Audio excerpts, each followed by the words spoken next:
Hi, everyone. Welcome to tonight's presentation, Comprehensive Fertility Care and Preservation for Patients Receiving Fertility-Altering Interventions. We're really happy that you could join us. Before I begin introductions, I just wanted to go over a couple housekeeping items, and that is we will have plenty of time at the end of the presentation for questions and answers. Feel free to put them in the chat, and at the end of the presentation, I will make sure to go through the questions. And as well, you can take yourself off of mute, which is the other thing. You are all on mute at this point. You are able to unmute yourself, and then you can do that at the very end. And as well, I will be at the end of the presentation putting a link in for an evaluation, and we would really appreciate getting your feedback on tonight's presentation. And I will also be following up with each of you on an email with the link as well if you don't have a chance to do it tonight. So on that, I would like to introduce Dr. Tyler Ketterall. Dr. Ketterall is an assistant professor in the Department of Pediatric Hematology and Oncology at the University of Washington, Fred Hutchinson Cancer Research Center, and Seattle Children's Hospital. He holds 3 board certifications in internal medicine, pediatrics, and pediatric hematology oncology. Dr. Ketterall obtained a Master of Science degree in epidemiology with a focus on clinical research methods at the University of Washington. In July 2018, Dr. Ketterall joined the faculty at Seattle Children's Hospital and the University of Washington, where he serves as the medical director of adolescent and young adult oncology program, as well as the medical director of the Fertility Preservation program. Dr. Ketterall is a member of the Children's Oncology Group Germ Cell Tumor Committee and is the stratum leader of the standard risk arm of the study. Dr. Ketterall's academic work currently focuses on long-term impact of cancer therapy and adolescent and young survivors of cancer, including infertility. So with that, I will let Dr. Ketterall take us through. All right. Thank you, everyone, for joining us. We're really happy that you're here for us to share a little bit about fertility care and preservation as it relates to our pediatric, adolescent, and young adult patients who are receiving any type of fertility-altering interventions. I'm going to introduce who's also going to be speaking tonight. So directly to my left is Kristen Gard. Kristen is one of our nurse practitioners who primarily works with our solid tumor patients and is also the assistant medical director of our comprehensive fertility preservation program. Moving around the table is Dr. Kim Reilly. She is one of our surgeons and an associate professor in the Department of Surgery and Pathology. And Kim has been instrumental in championing and starting our ovarian tissue cryopreservation program. And then finally, we have Dr. Kate DeBeck. She is the Division Chief of Pediatric and Adolescent Gynecology. She's also Associate Professor in Obstetrics and Gynecology, and also has been really key in helping us getting our ovarian tissue cryopreservation open and running for the past few years. Just to start off, we do not have any conflict of interest, nor will be discussing any off-label product use, and we have no commercial support or sponsorship, nor is this event co-sponsored. So briefly, just to go over our learning objectives, I will sort of serve as the MC, and we'll each talk in different areas, but what we hope to be able to discuss tonight is just to first start off by reviewing basic anatomy. So we're going to talk about ovarian anatomy and oogenesis, and testicular anatomy and spermatogenesis. From there, once we have that foundation, we're going to move forward with reviewing tools to help risk quantify gonadal failure and infertility based on treatment exposures. From there, we'll start to talk about and understand female fertility preservation options both before and after cancer-directed therapy. We'll then move to understanding risk diagnosis and management of premature ovarian insufficiency after oncology treatment. And then finally, understand male fertility preservation options both before and after cancer-directed therapy. And so the warning that we like to say is that we're going to use medically appropriate terminology. So if that makes you uncomfortable, be prepared. This is your warning. So first, why we're all here and why this is important is that we know that our patients and families really care about fertility and the impact of their treatment on their fertility in the future. And there's been many papers published, but one statistic that was published is that 77% of patients reported that the possibility of preserving their fertility was instrumental to coping both before and after treatment. And for us, it's when we are talking with patients and families at a new diagnosis, it might be the first time that a family actually starts to break down and cry when we talk about the impact of therapy on treatment. We also get quite a bit of outreach from families about the impact of treatment on fertility. Here's just one example that we had from a patient's mother back in July of 2020. And the patient's mom went on to write that they had just learned of an experimental fertility preservation called ovarian tissue cryopreservation. They found it at a local fertility clinic, and they hadn't heard about other children's hospitals. They heard of other children's hospitals, but none of them were drivable, and was really hoping that this would be something that would be possible at Seattle Children's. And this email was one of many that really pushed us to start to expand all of the available fertility preservation options here at Children's.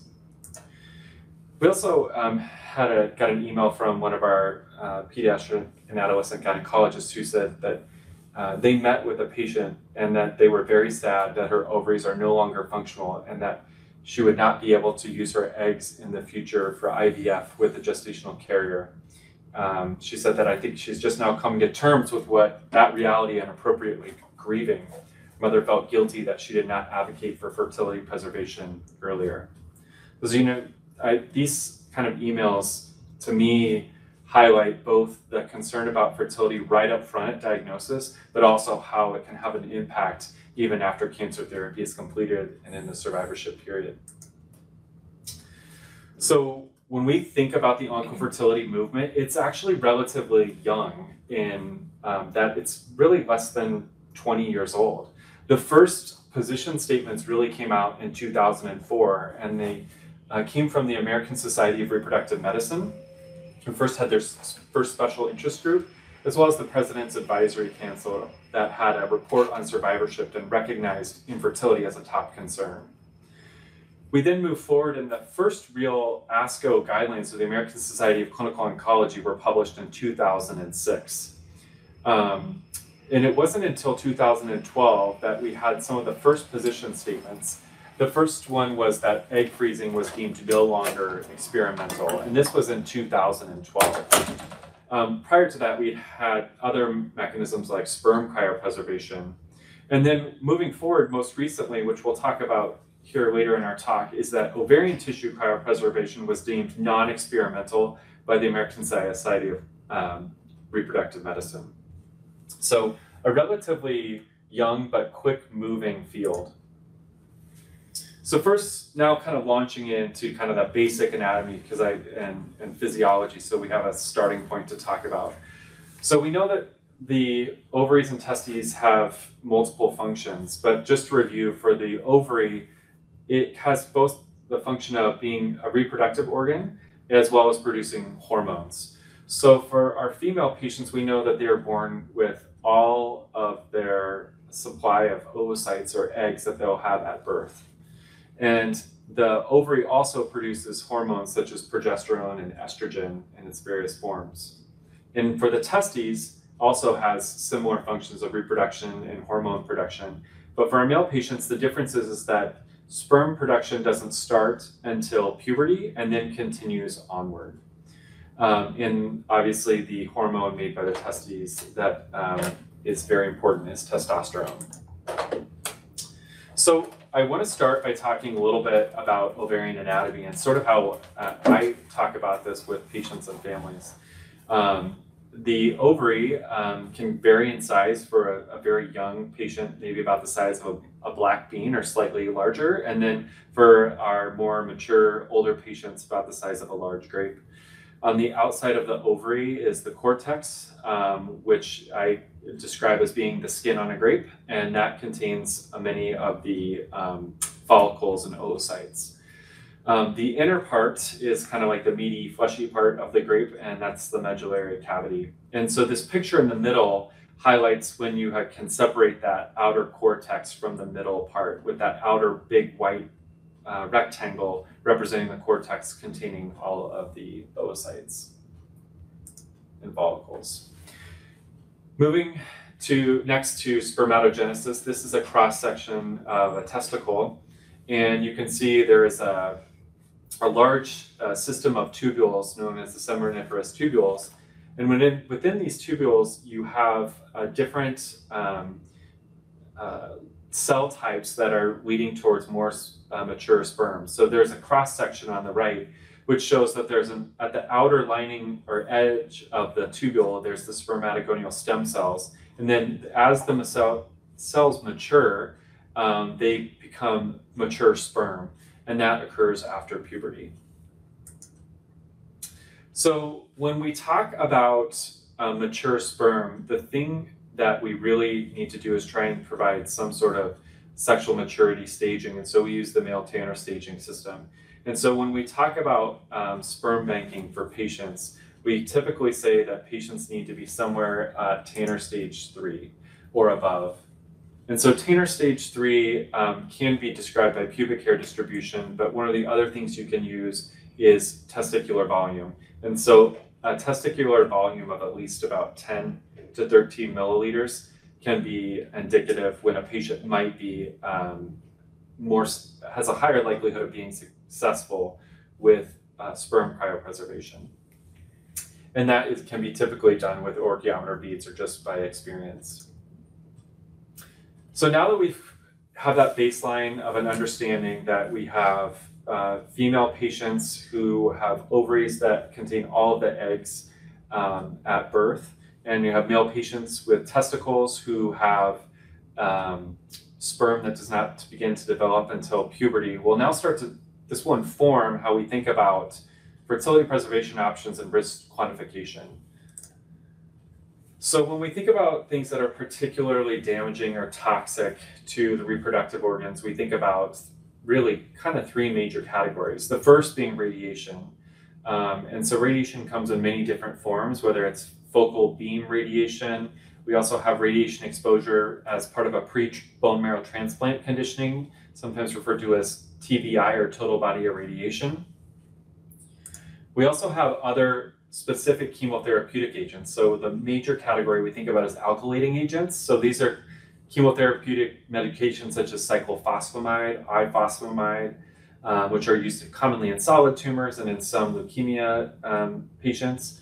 We also have melphalan, busulfan, which are common medications used for bone marrow transplant conditioning, as well as other alkylating agents that are really given in high doses in patients with a brain tumor.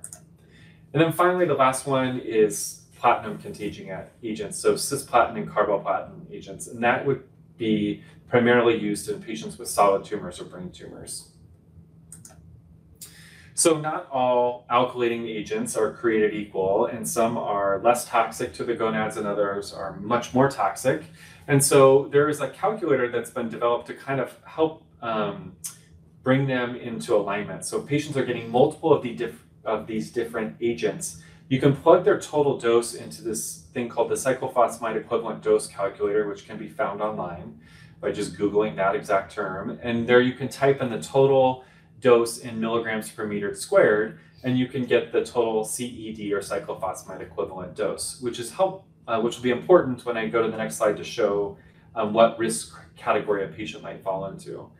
If you look at this slide, you'll know that some medications aren't as bad as cyclophosphamide, like ifosfamide. It's about a quarter as toxic to the gonads, whereas other medications like melphalan or busulfan or thiotepa are anywhere from 10 to 50-fold higher or more toxic.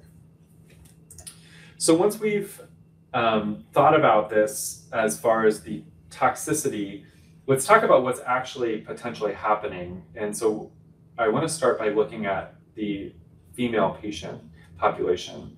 And so for patients, as you remember, they are born with all of the eggs they'll ever have at birth. And so this on the bottom here is a chart of ovarian follicles on the y-axis and time on the x-axis moving across. And this is a logarithmic scale. And so as you move forward with time, the number of primordial follicles or eggs decreases with time until it drops below a certain threshold and patients can enter into menopause. And so this average age in the population can be somewhere around 49 to 50 years of age, with standard deviations going about 8 years on either side of that. But what happens whenever you have chemotherapy-induced damage or radiation-induced damage, you can have damage to the follicles. So you can have atresia, apoptosis, vascular damage to the ovary, inflammation. And what happens here is that you can greatly reduce this number of primordial follicles, which then can really dramatically decrease the fertility window a patient might have, or having healthy oocytes that can be used for family building. Another way to think about this, though, is that, as I mentioned before, not all of these regimens or chemotherapy are created equal. And so for some regimens that are less toxic, it really might follow that typical trajectory for number of oocytes and not really have much of an impact from the general population. Other more moderately toxic regimens can actually decrease that number, but it can fall anywhere in the spectrum from almost in a few years to 10 to 20 years from now. But I think one of the things that we talk about with patients is that they might start to experience signs of premature menopause or issues with fertility in their early 20s if they've been treated for cancer as a child. And then for some patients with very highly toxic chemotherapeutic regimens, they can really have a near complete depletion of their pool of oocytes, leading to almost an immediate sterility and infertility. And when we think about this for male patients, it's more of a binary issue. So it's not such a spectrum of how long a patient will be infertile, or if they have an ongoing infertility. It's really kind of short-term infertility or long-term infertility. So if you have chemotherapeutic agents or radiation that doses that damage just the more mature primary oocytes, secondary spermatocytes, or sperm, that can lead to just short-term infertility. So meaning, 3 months to 9 months, up to a year post-therapy where they don't have fertility.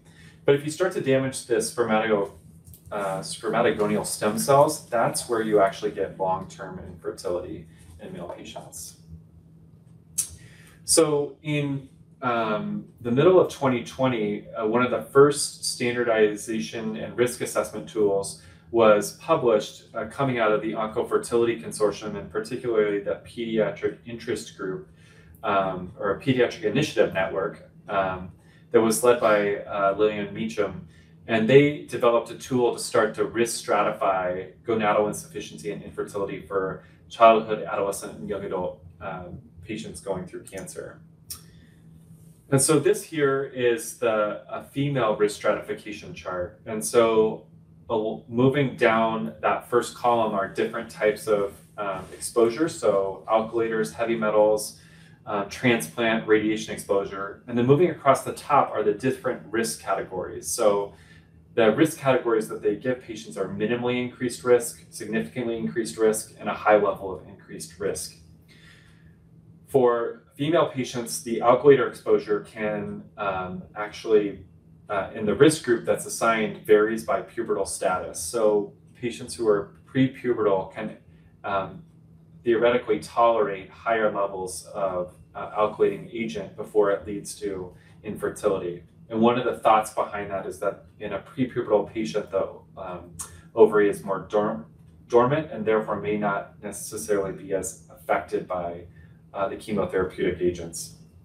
Then moving down, there's a minimally increased risk with heavy metal exposure, which you'll see is a little bit different than male patients. Bone marrow transplant or hematopoietic style transplant is associated with a high level of increased risk, as we know that can greatly impact based on the high levels of alkylators and radiation that can be a part of those regimens. And then finally, radiation exposure both to the ovary and the brain and hypothalamus can also have an impact. For male patients, it's not quite as complex. The alkylating exposure is much lower, so less than 4, as compared to 8 to 12 in the female patients, and it's not broken out by pubertal status. And then for male patients, they seem to have a greater risk to exposure of platinum agents, particularly cisplatin at anything greater than 500 milligrams per meter squared, in addition to radiation exposure. And then there's thought to be some increased risk with RPLND, which stands for retroperitoneal lymph node dissection. So that is really covers how we think about risk quantifying treatment exposures for patients going through cancer-directed therapy. And now what we want to start to talk about are what are the options that are available for patients who are going through cancer therapy. And we'll first start with female fertility preservation, and Dr. DeBeck will first talk about oocyte cryopreservation. Hi, good to be back again. So oocyte cryopreservation is, again, it was a therapy that was deemed not experimental in 2012, so relatively recently, particularly in terms of an academic career. When I was a resident, this was considered a completely experimental therapy, and then now it's standard of care and is used widely, both for people who are at risk of fertility impairment and those who are trying to preserve their fertility for age-related concerns or career development concerns. So oocyte cryopreservation involves removing the eggs themselves and then freezing them and then later thawing them and fertilizing them either with a partner or with a donor sperm. And the process can take anywhere from a minimum of 10 days up to 2 weeks, and usually involves stimulating the ovaries to have a controlled ovarian hyperstimulation to produce as many mature follicles simultaneously as possible. There are a couple of different regimens that can be used, but ultimately involves stimulating the individual with gonadotropins, usually subcutaneous injections 2 to 4 times a day. And then when the majority of the follicles reach a certain size, a person is triggered with an LH surge to mimic ovulation. And then within the window, within a 36-hour window after a trigger, which is usually done with HCG to mimic an LH trigger, the oocytes are retrieved through a transvaginal aspiration. So a ultrasound probe with a transvaginal needle is placed in the posterior fornix, and the ovaries, which are then usually the size of baseballs, with a goal of anywhere between 5 and 15 or greater eggs to be retrieved. And then they're immediately cryopreserved, and then they can be thawed at a later time and fertilized and then later transferred into the uterus, the fertilized embryo. In terms of standard of care, again, this is something that until the past decade was considered experimental and now is very much standard of care.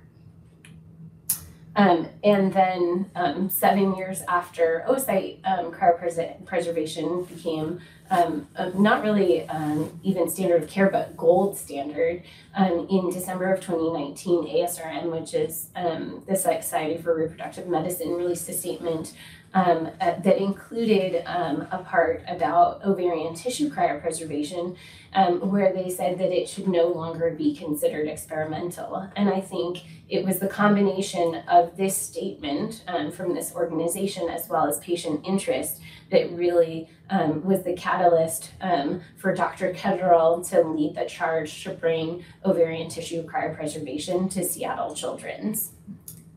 Yeah, and I think, as Dr. DeBeck was saying, oocyte cryopreservation has been around for a longer period of time, but many of our cancer patients are not candidates for that, either because they haven't gone through puberty yet, and so their ovaries cannot be stimulated, or they don't have enough time to wait before starting their cancer treatment. And so even if they're post-puberty, they might not have time to go through all of the steps that are needed to do oocyte cryopreservation. So like everyone has already said, we were really excited to start our ovarian tissue cryopreservation program here, which we started in the summer of 2020, and we've now offered this to about 15 to 20 patients, and all of the operations have been successful.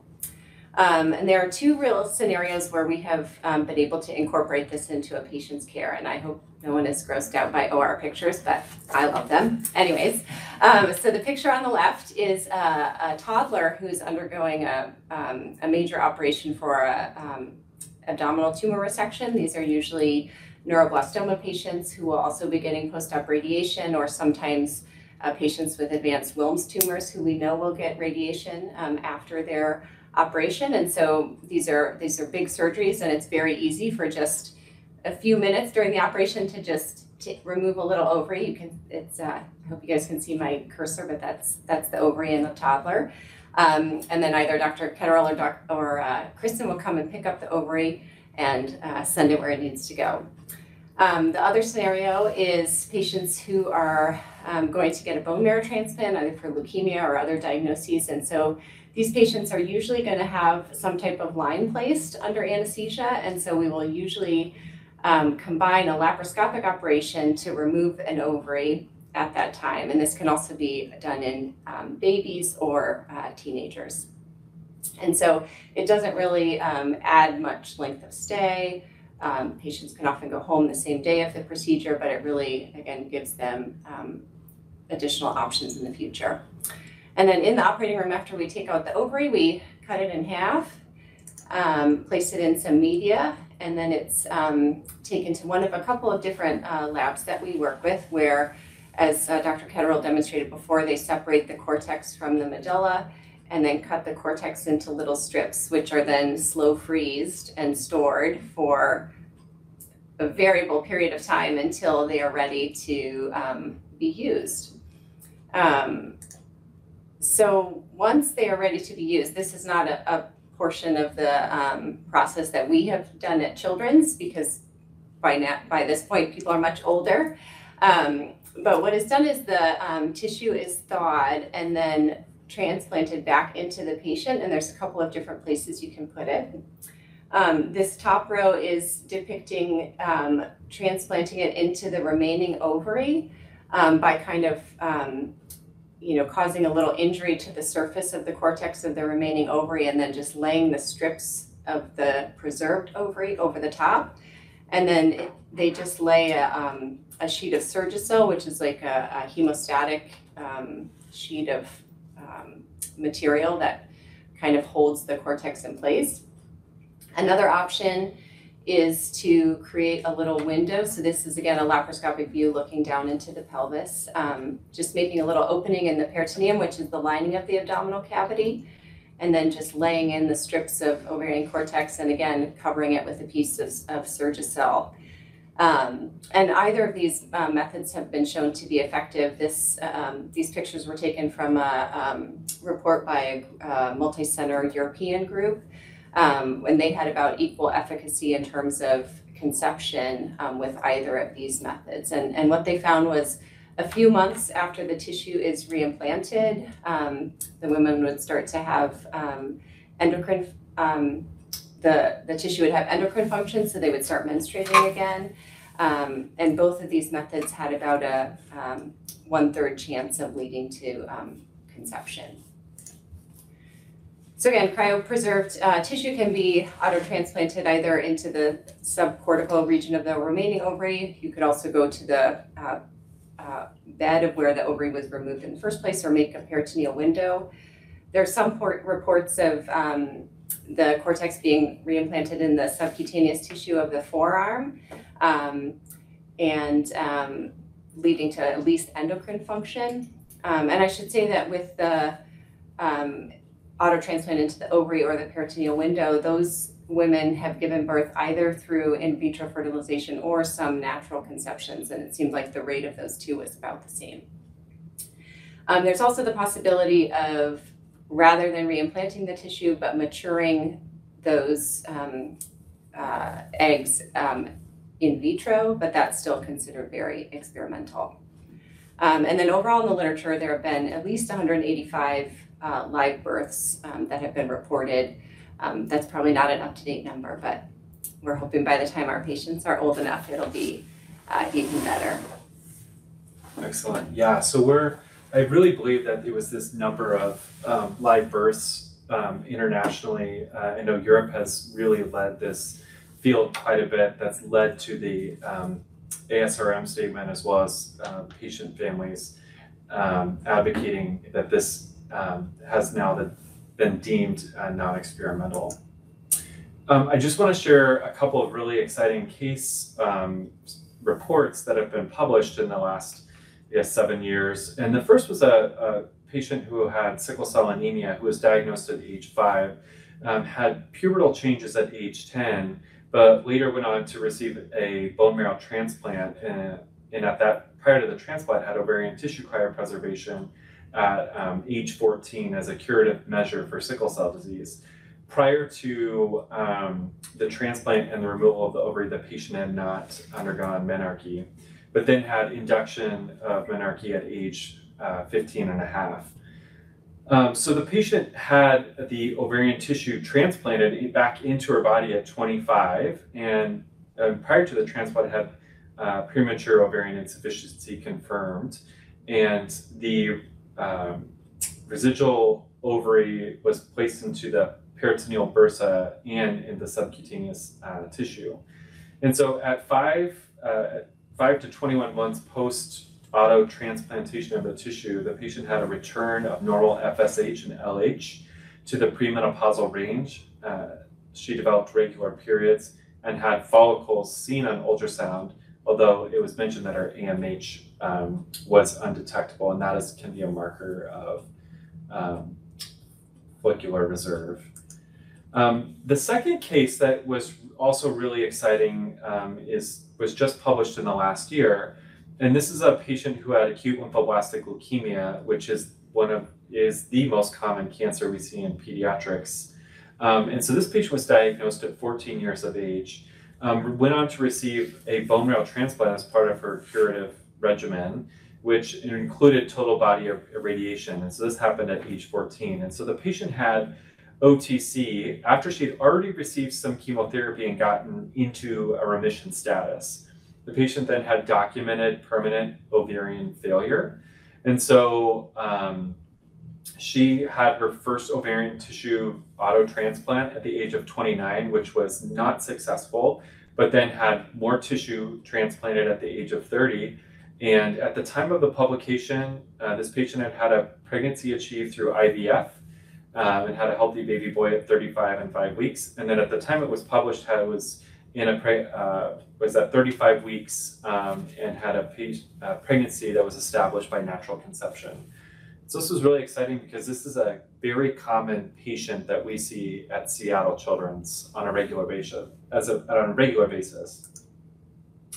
And so we've talked a lot about what can happen kind of before and in some of these cases after chemotherapy, particularly for patients undergoing stem cell transplant.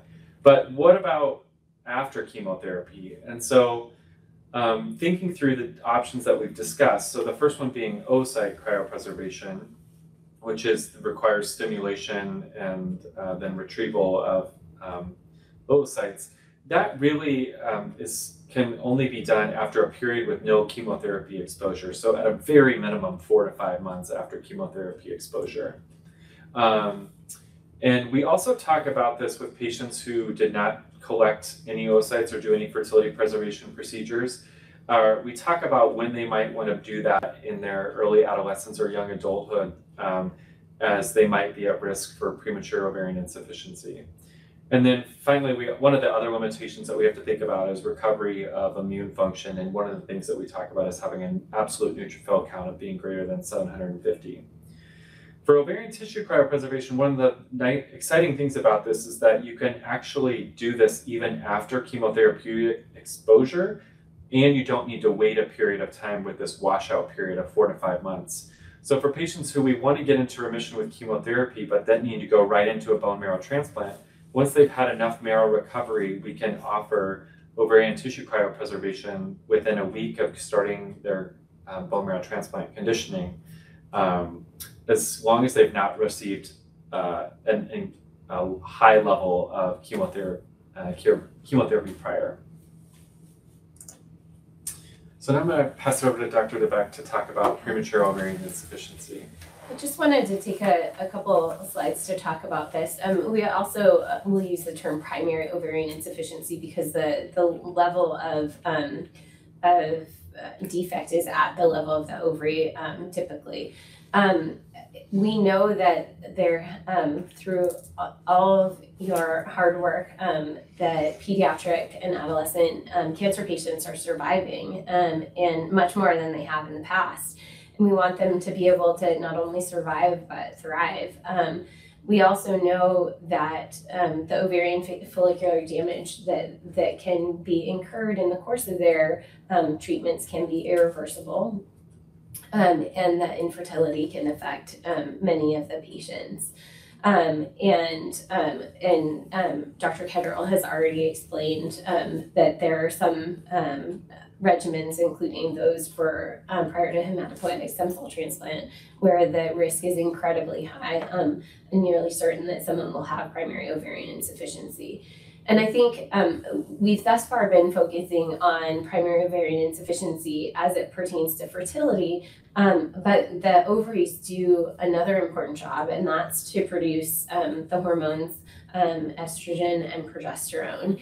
And so I'm going to talk a little bit about that and how we make the diagnosis. So in someone with no prior there can be a couple of ways to diagnose primary ovarian insufficiency. For someone who has previously had menarche and then subsequently experiences amenorrhea or menstrual irregularity for 3 consecutive cycles, measurements of the FSH, which is a pituitary hormone, can be measured along with estradiol. And if 2 measurements at least a month apart are obtained and show those to be in the menopausal range, then that is conclusive for a diagnosis of primary ovarian insufficiency. Primary ovarian insufficiency can also be diagnosed in patients prepubertally as well, and the management is slightly different to induce someone to go through puberty who's never been through it before versus resuming hormonal function in someone who has. We usually also measure prolactin and thyroid to exclude those as other causes. So a proposed algorithm for how to monitor a postmonarchical female patient, so someone who had periods prior to their chemotherapy or cancer treatment. This particular regimen suggests not monitoring until they've been off therapy for at least 12 months. Depending on the clinical scenario, we at Seattle Children's will sometimes measure it sooner. For instance, in patients who've had a hematopoietic cell transplant, we'll often measure it a little bit earlier. But for others who've had, for instance, treatment for Hodgkin's disease, where patients can have a transient or an acute ovarian insufficiency that is not sustained, it's helpful for them to be further out of treatment.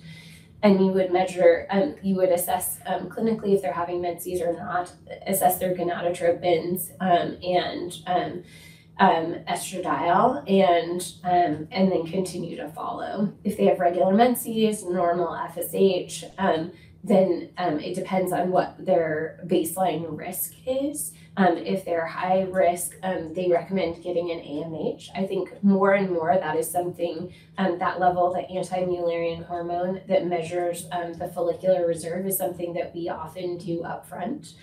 If they have normal ovarian reserve, they recommend not proceeding further. But if they have something called DOR, or diminished ovarian reserve, they recommend either periodically monitoring it or going forward with fertility preservation. If someone has chemotherapy but no radiation, then they, rather than using CED in this algorithm, use sort of an age stratification with the idea that Dr. Ketterall mentioned earlier, that a prepubertal patient is likely going to be more protective. And they will discontinue monitoring for patients who had their exposure at less than 10 years of age. And then for patients who have clinical abnormalities in their menstrual cycles, if they have evidence of elevated gonadotropins and oligo or amenorrhea, then they can meet the criteria, and then we start them in hormone therapy. There are a lot of sequelae besides infertility for primary ovarian insufficiency. Vasomotor symptoms, hot flashes, urogenital atrophy, osteoporosis risk, increased risk of diabetes, dry eye syndrome, which I confess I'm not sure how that's mediated physiologically, cardiovascular disease, and neuropsychological issues, and increased all-cause mortality. So I mentioned this as just a reminder that women, though fertility is incredibly important for many women, their ovaries have another important function for them that need to be addressed and treated. And the way we treat it is both with estrogen and progesterone therapy. And we do recommend treating patients who are asymptomatic because, again, we know that they have increased all-cause mortality if and increased POI risk if they're untreated. And one of the things that I wanted to emphasize is that physiologically replacing someone's hormones, estrogen in particular, is different than supraphysiologic levels as are given in like contraceptives. And so it's important to consider hormone replacement even for patients that you might otherwise be cautious about estrogen. And here I've just included some of the estrogen. I have a separate slide on here about what some of the progestin options are. So they can be delivered separately, or they can be delivered together in the form of a contraceptive as well. Some of the considerations for when and which regimen include patient preference, patient adherence, and patient contraceptive need. Because one of the things that I think is important is that while for many of our patients, primary ovarian insufficiency is not reversible and is permanent, sometimes people will have spontaneous ovulation. So it's important as a provider that if you have a sexually active patient who doesn't want pregnancy, who has POI, they do need to have contraception in place as well. Because even though there are physiologic equivalents between primary ovarian insufficiency, it is not the same as menopause. So Kristen is now going to talk to us about the options for male patients and fertility preservation options that exist. So just to back up a little bit from what Dr. Kettrell talked about earlier, for some of the principles of male infertility that are different from female infertility is that the long-term outcomes for males are mostly binary, as opposed to females where it can degrade over time. Males are either fertile or not fertile. And also remember that the risks don't vary greatly with age in terms of there's not really a difference in the amount of chemotherapy that will cause infertility between prepubertal and postpubertal males.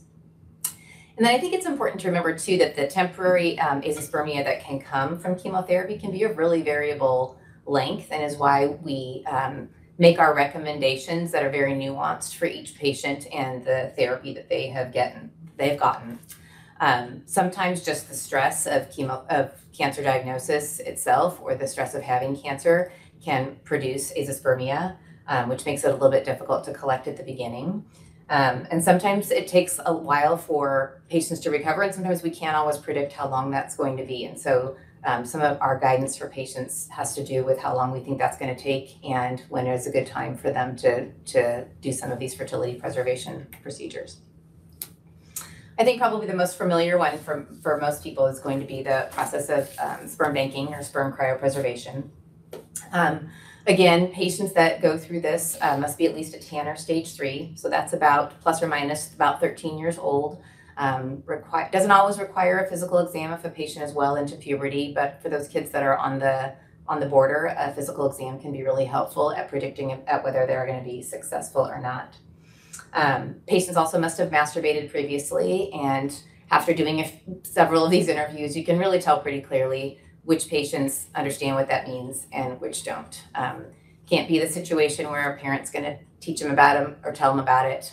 They really have to understand what that means, and family has to have the conversation about that. So we're pretty clear about that when we have that conversation, and just sort of say it straight to everybody that that's really what needs to happen. And that's also why when we do counseling for families, it's not just with the parents, it has to include the patient as well. The sperm must be collected really to any chemotherapy, because the chemotherapy itself can damage the sperm that are currently available. And so we like to do this prior to starting any chemotherapy. And then we have to encourage patients just that they really have to do it. They have to do it in the lab, can't use any lubricants or saliva. And so that there requires us to be just a little bit of counseling before we do this. And we partner with our community partners who provide these services to counsel patients, but it's really helpful when we can talk to them prior to them going over there, because if we just send patients over there and say, you've got to do this beforehand when we haven't really talked to them about it, it can be a really shocking experience, especially if families or patients have some idea of what they think it's going to be. It's really helpful if we can talk to them beforehand and really explain it for them so that they can have a higher level of success because they're comfortable knowing what it is that they're going to be doing.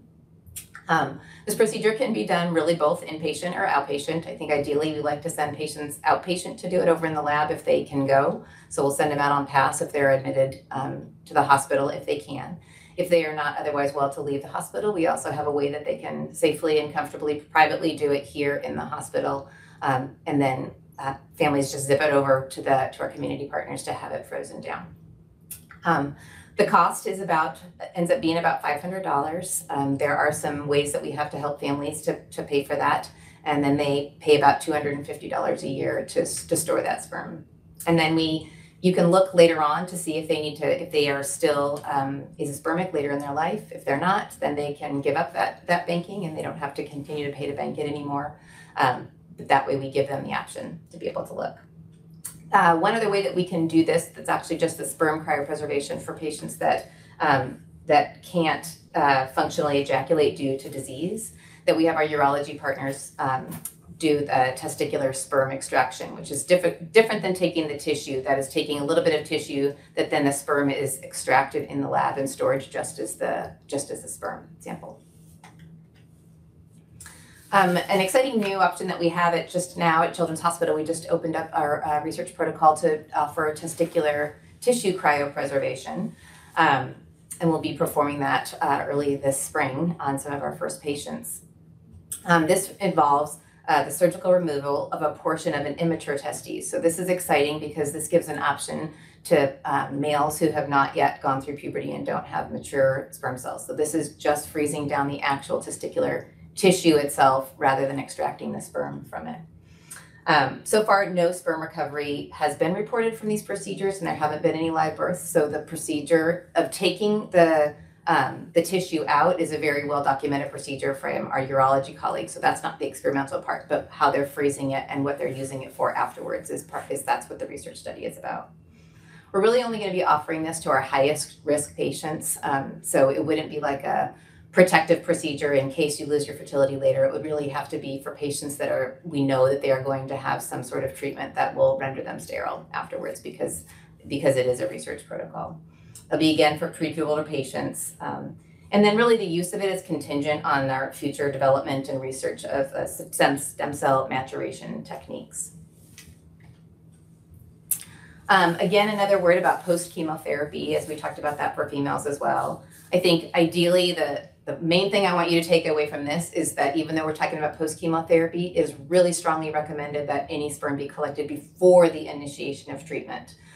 Even though we have options and we can talk about it afterwards, really before is the best time to do it. So really even for patients that are receiving low-risk therapy, we offer this to all of our patients that are receiving even the kind of chemotherapy that we don't think will render them infertile, and give them the option to do that.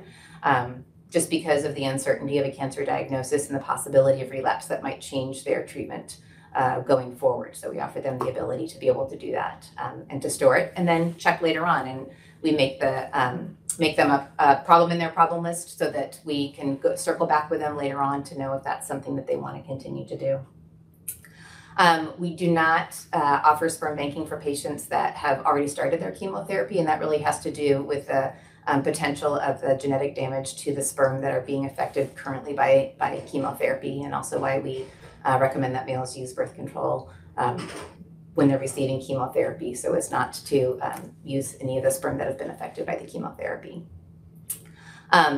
If they are going to do their sperm banking post chemotherapy, we ask that they wait about at least 2 months after receiving any chemotherapy, and that allows for some new cycles of the sperm regeneration cycle to happen, so that those cells are safe from the chemotherapy. But in reality, it really can take up to 1 to 3 years for patients who have temporary azoospermia to recover their sperm collection. So sending somebody to get sperm banking right after their chemotherapy usually doesn't result in very successful treatment. So we usually ask them to wait that time. There is sometimes though where a patient maybe has received a low risk therapy and now are moving to high risk therapy and didn't sperm bank beforehand and maybe have gone through puberty in that process. And those patients, if they've been far enough away from their alkylating chemotherapy, we'll offer them the ability to be able to sperm bank prior to moving on to higher risk therapy. And again, those are really nuanced conversations that we give to families. So I just kind of want to round out our comprehensive fertility program here at Seattle Children's and just let you know, again, just all on one page, sort of what we have now developed as our program and our offerings here. Our oncofertility team consists of our oncology partners, general surgery, urology, our adolescent gynecology, and then our community partners in reproductive endocrinology to offer the services that we have listed here. We're also developing partnerships in the community to be able to offer these services for things like the cryopreservation that we don't do here at Children's Hospital, so that we can make that seamless and easy for our patients, so they feel like they're getting a really nice handoff from one place to another and really know who the people are that they're going to be, and we can give them the anticipatory guidance so that they know what they're going to be doing and are more comfortable.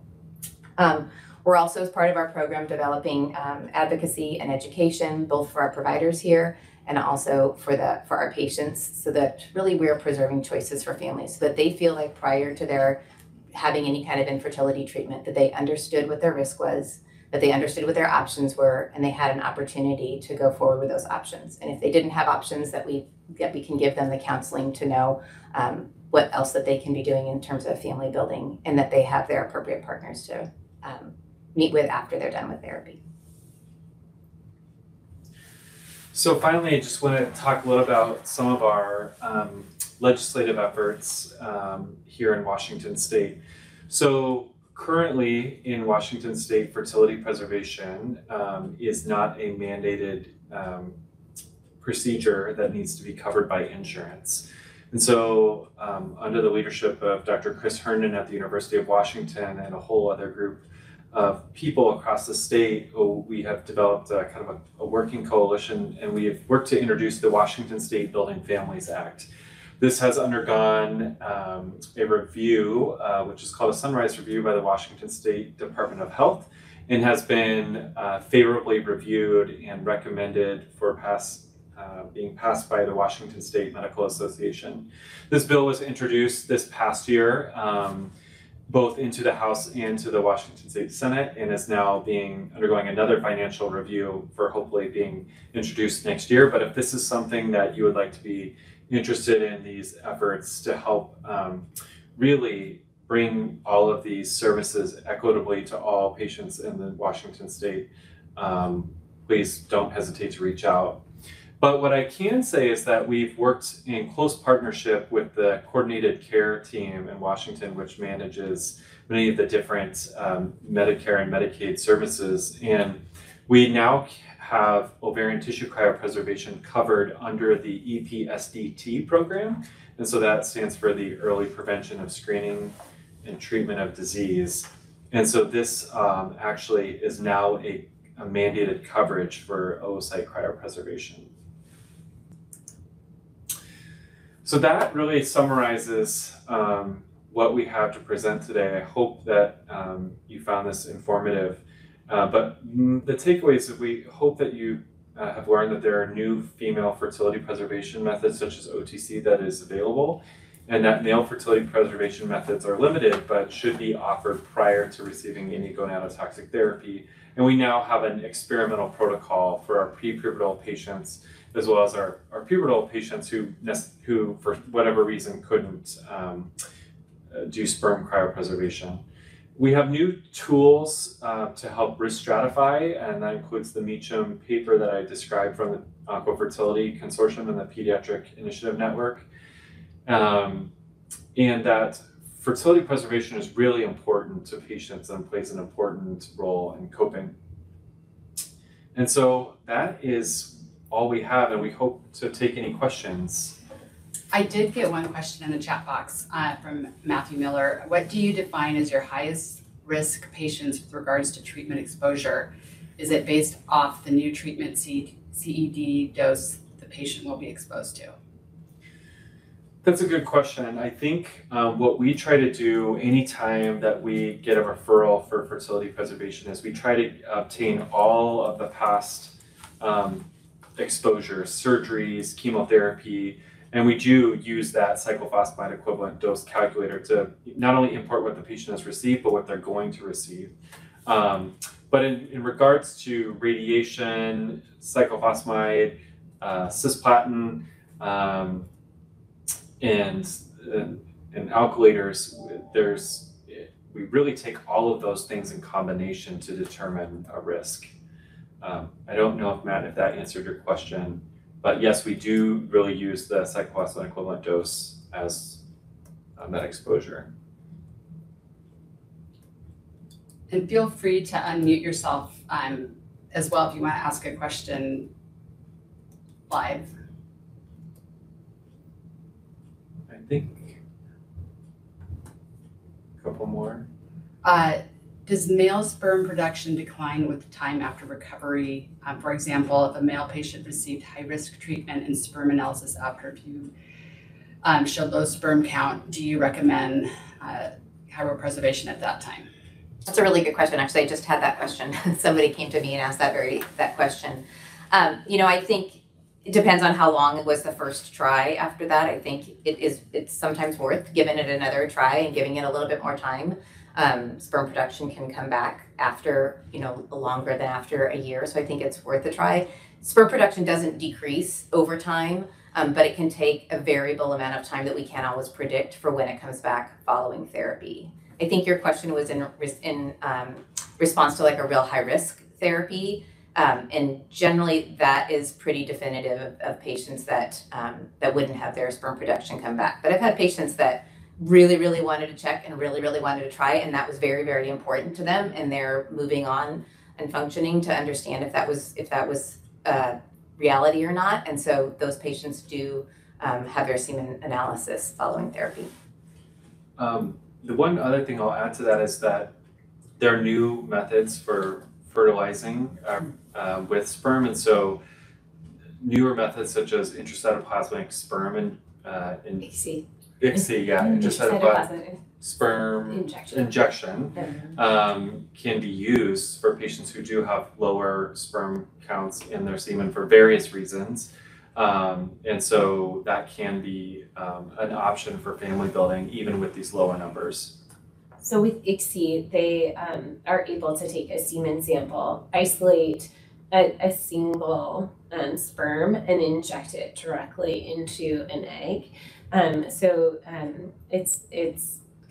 It's almost like doing a little video game. They have all of the sperm on a slide, and they come in with basically like a very gentle vacuum, isolate the sperm, suck it into the vacuum, inject it in, and then drop off the single sperm. And it can be used for people who have low counts, abnormal morphology,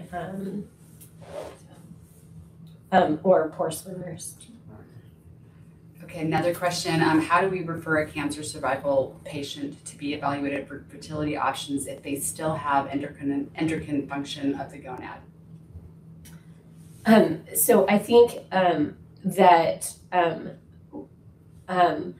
the endocrine function can be thought of best as a spectrum as opposed to a box. And so people may still have regular menses, and yet have diminished ovarian reserve. And so I wonder if that might be the kind of patient that you're talking about. So if someone has a risk of diminished fertility from past exposure, usually what we recommend checking after doing a clinical assessment to find out what their periods are is getting a day 3 FSH and estradiol. And then the AMH is not dependent on a cycle day, but can be done at any time in the cycle. And typically that is then used to determine whether or not someone should be referred for advanced reproductive technology. So if someone has a pretty typical AMH for their age, then they wouldn't necessarily have to pursue anything. I think if they have a lower than expected for their age, then we would recommend referring to a community reproductive endocrinologist to explore what their options would be at that point. And typically and hopefully, in that situation, it would usually be recommended to do oocyte cryopreservation and or embryo cryopreservation if they had an identified partner or identified sperm donor. And for our male patients, what we typically do is we'll get calls about this on a regular basis. Male patients who are off therapy and are concerned. We really start with a discussion talking about other signs of sexual dysfunction, but then also with that talk about doing a repeat semen analysis where they can really do sperm count, motility, all the different things, and that's can be done by either one of the male andrology labs throughout Seattle, and we have partners, multiple community partners that we refer to. Okay, next question. How are pubertal male identified for the experimental protocol for testicular preservation? Who would their primary provider refer them to get that process going? Also, what costs are covered for the storage under this protocol? Really great questions. So the protocol really is isolated for the highest risk patients. So it's based mostly on that chart that I shared, but they're written into the protocol. So patients with greater than 4 milligrams per meter squared. And so, or receiving a bone marrow transplant or high dose, higher levels of cisplatin. So typically, what we would do is on that last slide that I have, we had you can email Fertility Preservation at Seattle Children's, and we would definitely be there we go. We'll show the slide. What we can do is discuss either with you about potential eligibility for the trial, or we are happy to set up a telemedicine consult with a patient or even see them in clinic and talk about the protocol. So the way the protocol works is that the procedure we try to couple with another procedure such as a line placement or a larger surgery. But the shipping and processing of the tissue is paid for, as well as the first year of storage. And then the storage after that has an annual fee. And it's stored with a company called Reprotech, and that can range anywhere from $100 to about $300 per year, depending on if patients qualify for financial assistance. And I think Reprotech also does a sliding scale depending on how many years someone signs up for. So if you sign up for 10 years or more, you get a discount relative to just signing up for use for a year or 5 years. And oncology patients also have some scholarship options as well as lower income patients have some programs for that. Okay, well, we have no more questions in the chat box. So thanks everyone for joining us tonight. And again, I will follow up with everyone. So if there are questions that you have or want to get connected, I'm happy to make those connections. And thank you very much. Thank you guys very much. Thank you. All right.